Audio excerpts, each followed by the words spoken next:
Artists don't get paid anyway.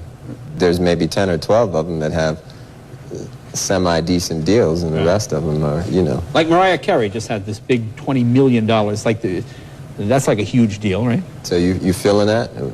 I mean, what am I missing? Okay, let's do some math. Okay. If you signed me to a record company, Right. or a record deal, let's suppose you have a record company, Right. how much would you give me? The album sells for $18, right? $18? Whatever, yeah. All right, how much of that would you give me?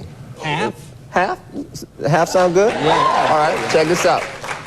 If I sell 1 million copies, I'm going to have $10 million, right? Roughly $10 million. Right, If I sell 2 million copies, I got $20 million. Right. If I just sell 3 million copies, I got $30 million. Now who has the biggest record deal? Oh, I see. Yeah, right. Okay. Right? Right. So Mariah kind of got screwed. Really?